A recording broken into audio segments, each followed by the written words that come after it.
Don't forget to subscribe Rizvi Bhai Online for Islamic information. اعوذ باللہ من الشیطان الرجیم بسم اللہ الرحمن الرحیم۔ دوستو، میلاد النبی کے حوالے سے لوگ کہتے ہیں کہ اس کے بارے میں کوئی قرآن سے بھی دلیل ہے کہ نہیں ہے۔ اصل میں کسی چیز کا قرآن اور حدیث سے اصل کا ثابت ہو جانا، میں نے پچھلی ایپیسوڈوں میں بتایا تھا کہ قرآن و حدیث میں اگر کسی چیز کا ذکر نہیں بھی ہے، کسی کام کا ذکر نہیں ہے اور اس کے اوپر ممانعت بھی نہیں ہے، تو اس چیز کو ہم ناجائز نہیں کہہ سکتے، اس کا ہم یعنی انکار نہیں کر سکتے اور اس کو حرام بھی نہیں کہہ سکتے۔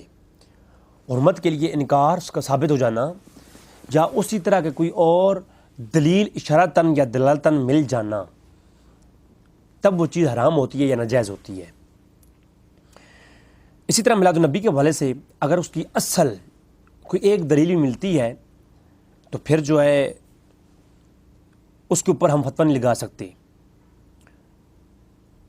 اور اب سوال یہ کیا جاتا ہے کیا میلاد کی خوشی کرنا تو ہم سب مانتے ہیں، لیکن میلاد النبی کے حوالے سے دن کو مقرر کر لینا، ایک بر ربیع الاول کی ڈیٹ کو مقرر کر لینا، اب یہ سچی بات تو یہ ہے کہ جو بر ربیع الاول کا دن ہے نا، حضور کا وفات کا دن یا حضور کا میلاد کا دن، یہ دونوں کی ڈیٹ جو ہے اس میں اختلاف ہے۔ کوئی کنفرم نہیں ہے کہ حضور پیدا بھی بر ربیع الاول کو ہی ہیں یا وفات بھی بر ربیع الاول کو پائی ہے۔ دونوں پر چار قول ہیں، 2 ربیع الاول، 4 ربیع الاول، 8 ربیع الاول، بر ربیع الاول۔ تو بعض محققین نے 2 ربیع الاول لیا، بعض نے 8 لیا، اور کئی تو اس سے بھی آگے بھی چلے گئے کہ انہوں نے یہ لکھ دیا 10 محرم تک بھی لکھی ہوئی ہیں علماء نے قول۔ تو مختلف اقوال ہیں، لیکن جمہور کا جو اجماع ہے وہ ہے بر ربیع الاول کے اوپر کہ حضور کا وصال بھی بر ربیع الاول ہے، حضور کا میلاد بھی بر ربیع الاول ہے۔ جمہور کے نزدیک زیادہ یہ رائے ہیں، حالانکہ وصال کے اوپر ایک بڑا اختلاف ہے۔ اگر وصال بھی بر ربیع الاول کو ہو اور میلاد بھی بر ربیع الاول کو ہو تو اس کے اوپر دلیل کیا ہے، کیا یہ جائز ہے یا نہیں جائز؟ ایک تو اس پہ آج ہم بات کریں گے، دوسرا اس پہ بات کریں گے کیا یہ میلاد دن کو ایک دن کو خاص کر لینا اور دنوں کو خاص کرنے کی جو شریعت ہے، یہ تو ایک الگ کلپ بنے گا انشاءاللہ کہ ایک کسی معاملے میں دنوں کو خاص کر لینا کیا یہ مسلمانوں کا شعار ہے، یہ ہندوؤں کا شعار ہے، یا اس کے اوپر ایک الگ سے کلپ بھی لاؤں گا میں۔ جی،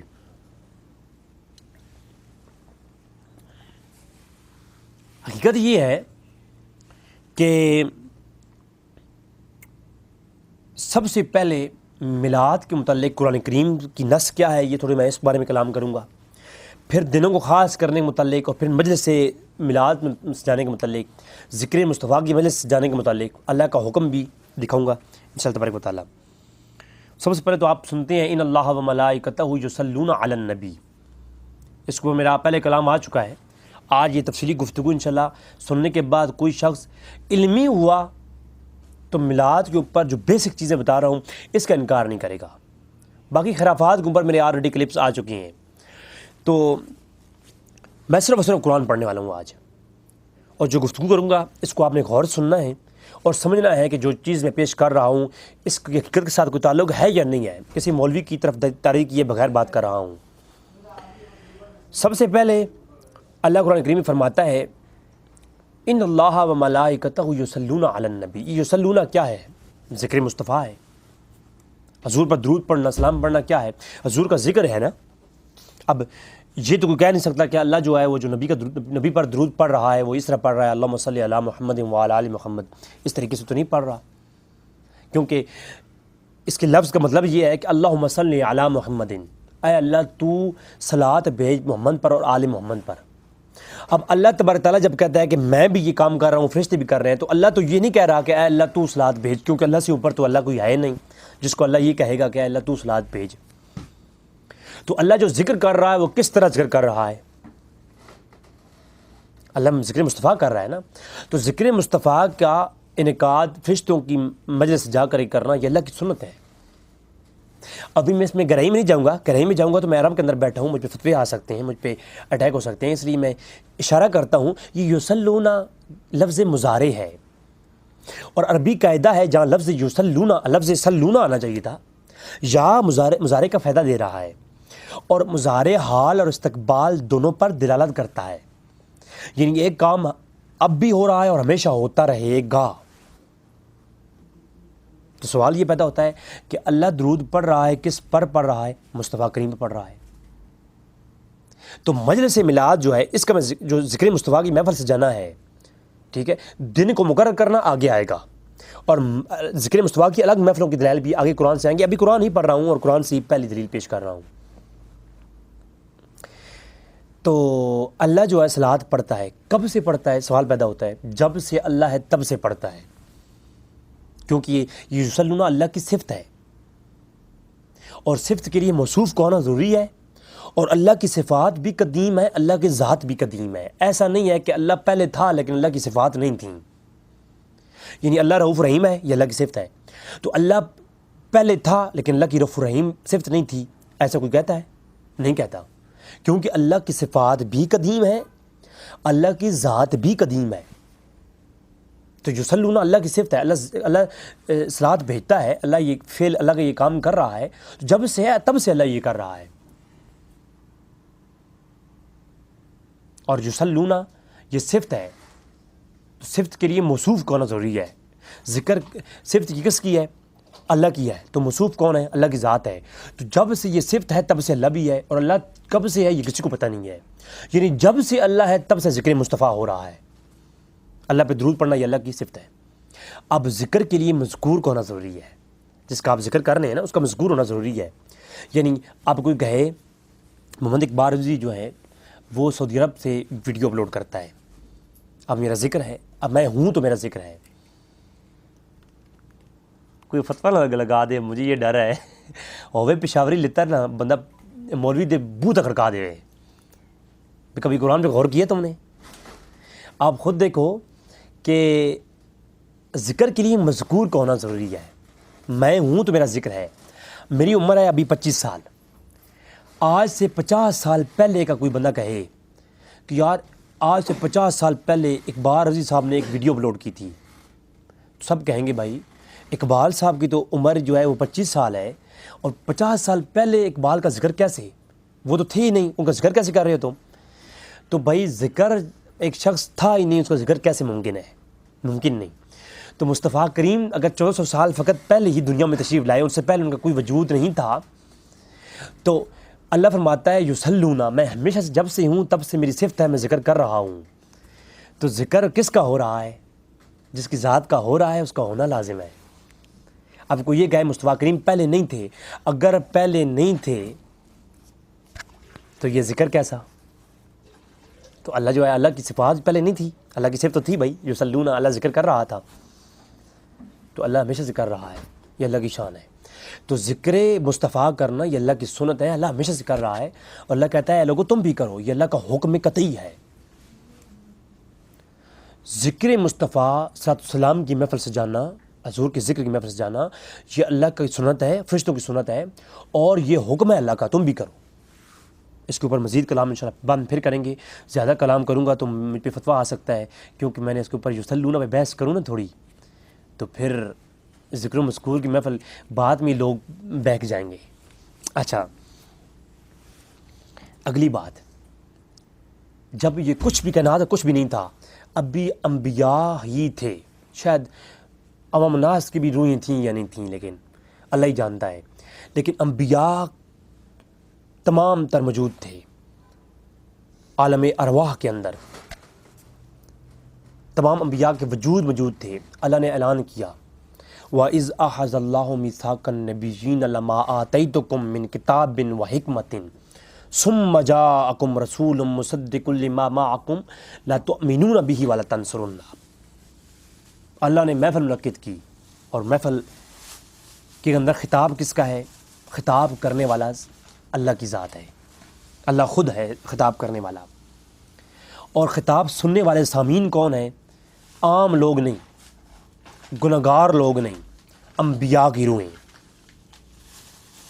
انبیاء کی روحیں، صرف انبیاء بلائے، خاص محفل عام کی نہیں ہے، یہ خاص لوگوں کی محفل ہے۔ خطاب کرنے والا اللہ کی ذات، سماع کرنے والے سامعین. اور خطاب کا عنوان کیا ہے؟ قرآن کہہ رہا ہے وَإِذْ أَخَذَ اللَّهُ مِيثَاقَ النَّبِيِّينَ لَمَا آتَيْتُكُم مِّن كِتَابٍ وَحِكْمَةٍ ثُمَّ جَاءَكُمْ رَسُولٌ. تو محفل کے اندر خطاب اللہ فرما رہا ہے، اور خطاب ہے ذکر مصطفیٰ کی عنوان پر، شان مصطفیٰ پر خطاب ہے. کسی مسئلہ کا ترجمہ اٹھا لو، کسی مسئلہ کی تفسیر اٹھا لو، صرف ترجمہ ہی پڑھ لو. اور وَإِذْ أَخَذَ اللَّهُ، اور محبوب یاد کرو، مِيثَاقَ النَّبِيِّينَ، جب نبیوں سے عہد لیا، لما آتیتکم من کتاب، کہ تمہیں کتاب دوں گا، حکمت دوں گا اے انبیاء. لیکن ثم جاءکم، سارے انبیاء سن رہے ہو، لیکن جب میرا یہ مصطفیٰ کریم آ جائے، مصطفیٰ کریم کی شان بیان ہو رہی ہے کہ جب میرا مصطفیٰ کریم آ جائے پھر تم لوگوں نے اپنے احکامات، اپنی کتابیں اور حکمتوں کو چھوڑ دینا ہے، ولا تنصرن، ان کے ساتھ ہو جانا ہے. تو یہ محفل منعقد کی. تو ذکر مصطفیٰ کی محفل خاص لوگوں میں اللہ نے سجائی ہے. سب سے پہلی محفل اللہ نے سجائی. تو آج جو لوگ کرتے ہیں ذکر مصطفیٰ کی محفل سجانا، یہ اللہ کی سنت ہے. یہ میں نے دوسری دلیل پیش کی، اور یہ حضور کی میلاد کا جلسہ ہے کہ جب میرا مصطفیٰ آ جائے، میرا مصطفیٰ پیدا ہو جائے، تو حضور کی پیدا ہونے کے بارے میں پہلے سے ہی اللہ تبارک تعالیٰ ذکر فرما رہا ہے. تو یہ حضور کے میلاد کا وہ جلسہ ہے جو اس کائنات کے بننے سے پہلے مصطفیٰ کریم نے خود منعقد کیا تھا قرآن کے اندر. یہ دوسری آیت ہو گئی. اب تیسری آیت طرف چلتے ہیں. میلاد کے مطلب تھوڑا جاتے ہیں کہ خوشی کرنا، منانا، سیلیبریٹ کرنا اور پیسے خرچ کرنا، یہ قرآن سے ثابت ہے جناب، ثابت ہے قرآن سے. میں نے اس کو آلریڈی اس کے اوپر پہلے کلام میرا آ چکا ہے. عید کے عنوان پہ جو میرا کلپ آیا اس کے اندر میں گفتگو کر چکا ہوں. آج مختصر اس آیت پہ بات کروں گا. سورہ یونس کی آیت نمبر 58 ہے، اور رب تعالیٰ نے ارشاد فرمایا قل بفضل اللہ وبرحمتہ فبذلک فلیفرحوا هو خیر مما یجمعون. اللہ نے فرمایا کہ قل بفضل اللہ، اے محبوب آپ اعلان فرما دیں جب اللہ کا فضل آ جائے اور رحمت آ جائے، فلیفرحوا، یہ حسر ہے، فبذلک فلیفرحوا، یہ فا کے ساتھ ذکر کرنا، اور فلیفرحوا امرن ذکر کرنا. قرآن کا یہ اسلوب اس کو بیان کر رہا ہے، یہ بطور حسر آیا ہے کہ جب خوشی، رحمت اور فضل آ جائے تو آپ نے خوشی ہی کرنی ہے، اور صرف خوشی ہی کرنی ہے کہ انسان پر واجب ہے. بلکہ امام فخر الدین رازی رحمہ اللہ نے تفسیر کبیر کے اندر لکھا اسی آیت کے تحت کہ فرمایا کہ قولہ فبذلک فلیفرحوا بقید الحسر، یہ حسر کی فائدہ دیتا ہے، یہ فائدہ دے رہا ہے حسر کا. اور یعنی یجب، یہ واجب ہے کہ انسان بالکل فرحت اور خوشی ہی کرے اور کوئی کام نہیں کرنا. اور دوسرا رحمت اور فضل آنے پر، اب اس آیت کی جو پہلی آیت ہے اس میں قرآن کا ذکر ہے، تو لہٰذا کچھ لوگ کہتے ہیں اس میں قرآن کے آنے کا ذکر ہے. تو میری آلریڈی گفتگو آ چکی ہے بھائی اس کو قرآن ہی مان لو، تو قرآن کے آنے پر خوشی کرنا جائز ہے. کہتے ہیں جی جائز ہے. تو جب قرآن کے آنے پر خوشی کرنا جائز ہے تو مصطفیٰ کریم کے آنے پر خوشی کرنا ناجائز ہو جائے گا؟ یہ تو کوئی منطق نہیں ہے. تو مصطفیٰ کریم صاحب قرآن افضل ہے یا قرآن افضل ہے؟ صاحب قرآن افضل ہے. تو قرآن جو ہے اس کے آنے پر خوشی کرنا جائز ہے، تو مصطفیٰ کریم کے آنے پر خوشی کرنا اسی آیت سے ثابت ہے، جائز ہے. خوشی کرنے کا طریقہ کیا ہے؟ ہوا خیر مما یجمعون، سورہ یونس کی آیت نمبر 58 کا آخری جملہ کہ جو تم نے جمع کر رکھا ہے اس کو خرچ کرو. تو یہ دیگے پکانا، یہ چندے دینا، میلاد کے عنوان کے لیے چندے دینا، چندہ اکٹھا کرنا اور خرچہ کرنا، یہ سارا مباح ہے قرآن کی آیت کی روشنی میں. بھائی میں حدیث کی بات نہیں کر رہا، میں بریلیوں کی بات نہیں کر رہا، قرآن کی بات کر رہا ہوں. تو حضور کے آنے خوشی منانا یہ جائز ہے. اور فلیفرحوا، فضل اور رحمت کے اوپر ائمہ کی تفسیریں پیش کرنا چاہوں تو جمہور نے لکھا ہے کہ قرآن کے ساتھ ساتھ اس رحمت اور فضل سے مراد حضور کی ذات ہے. جی تو ائمہ کی تفسیروں میں جائیں تو انہوں نے رحمت سے مراد اور فضل سے مراد رسول اللہ کی ذات لکھی ہے، اور قرآن خود کہتا ہے اس آیت کی دلیل قرآن اگر فضل ہے تو قرآن سے بڑا فضل جو ہے اس کے آنے پہ تو خوشی بالکل جائز ہوگی نا.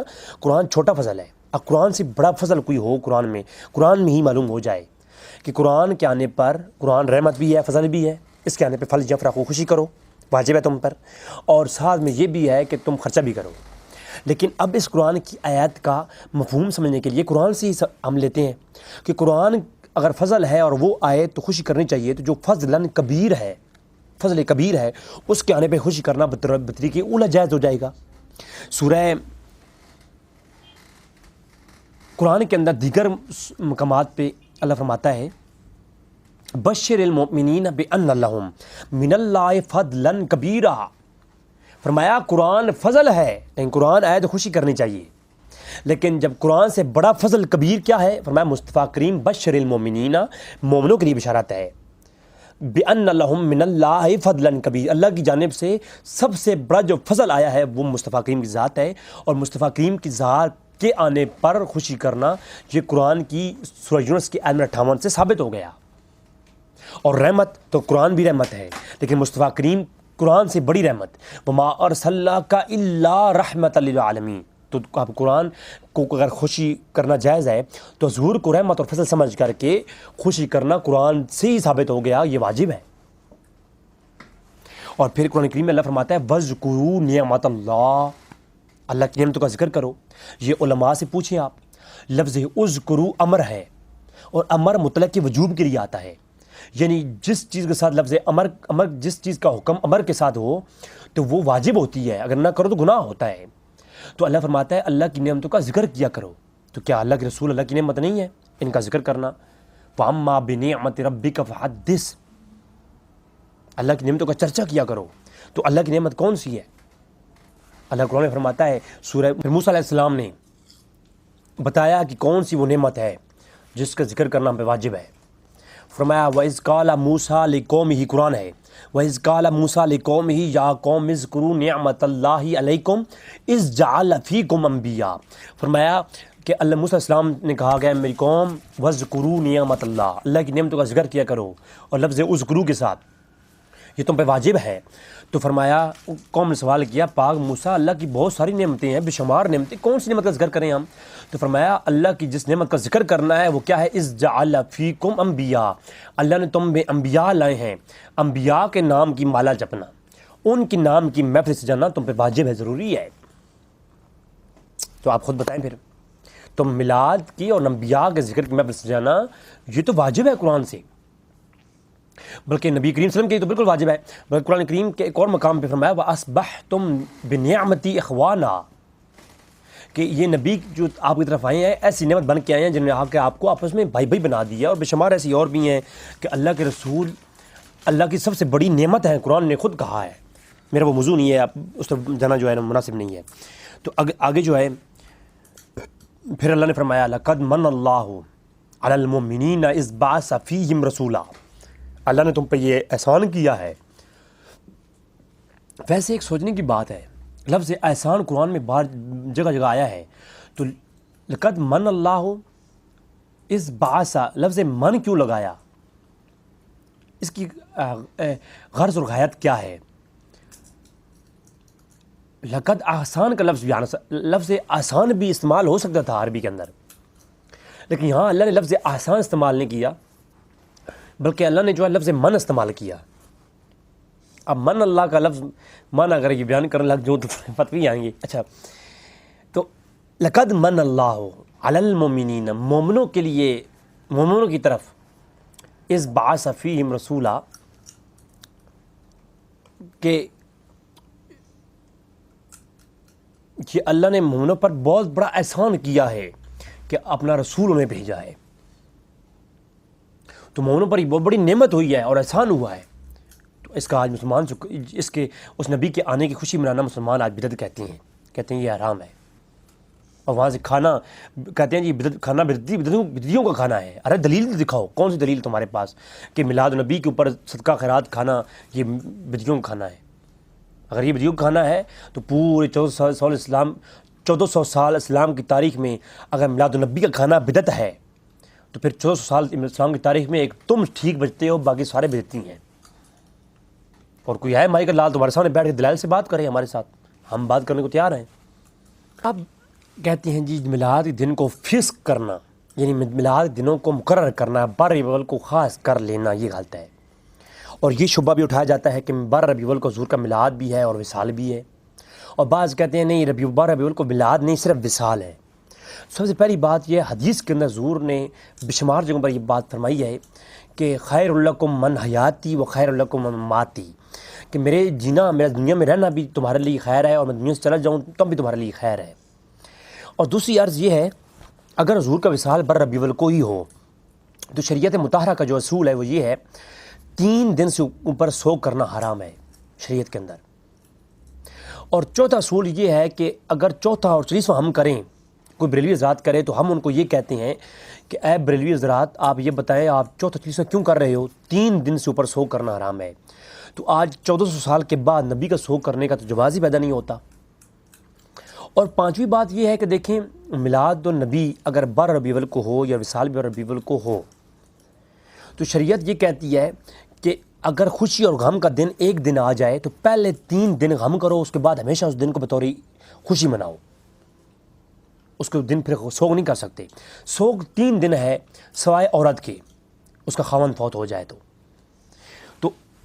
ایک الگ بحث ہے یہ، اس میں علمی گفتگو اور بھی طریقے سے ہو سکتی ہے، اور ہمارے جو ہمارے بھائی اس پہ اعتراض کرتے ہیں ان کھاتے میں کچھ بھی نہیں ہے، ان کے لیے ایک کھاتے میں ہے ہو پشاوری لتر بندہ چترول کرے اچھی خاصی کر کے ان کی، کیونکہ ان کو علم کی تو ہوا بھی نہیں لگی نا، توڑ کے نوٹ کر رکھے ہیں۔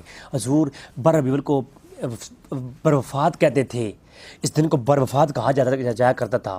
ارے بھائی دنوں کے نام رکھ لینے سے شریعت بن جاتی ہے وہ چیز ہے؟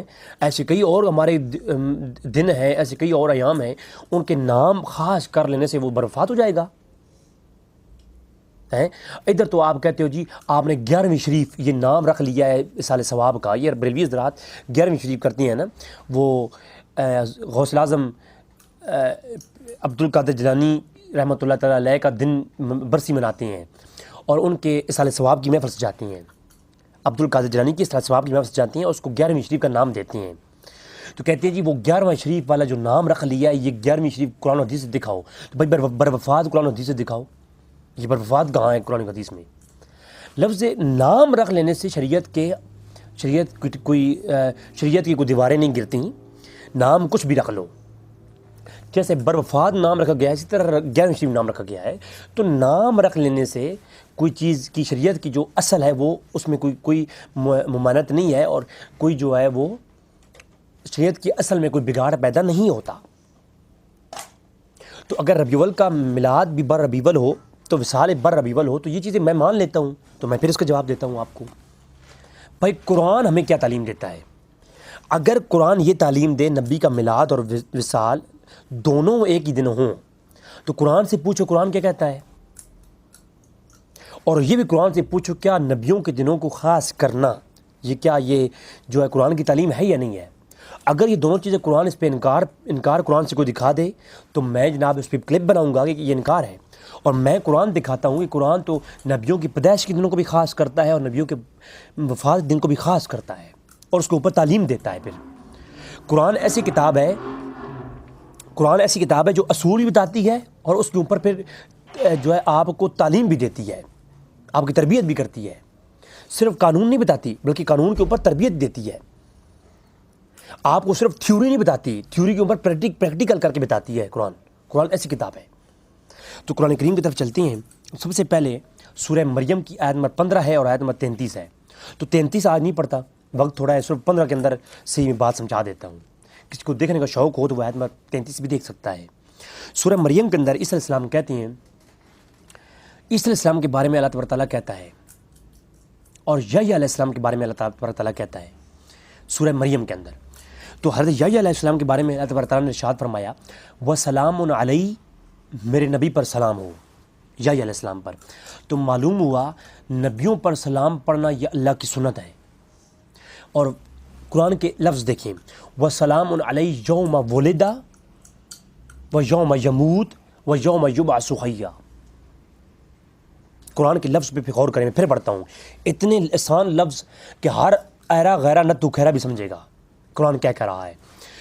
سلام علی، میرے نبی پر سلام، یوم ولدہ، اور اس کے میلاد پر سلام، اس کی پیدائش والے دن پر سلام. یہ نبیوں کے میلاد والے دن کو خاص کر کے اس پہ سلام پڑھنا یہ میرے اللہ کی سنت ہے. مولوی یا جواب دے یا میرے پاس ہوئے پشاوری لتر تیرا بندہ منہ کھڑکا دے.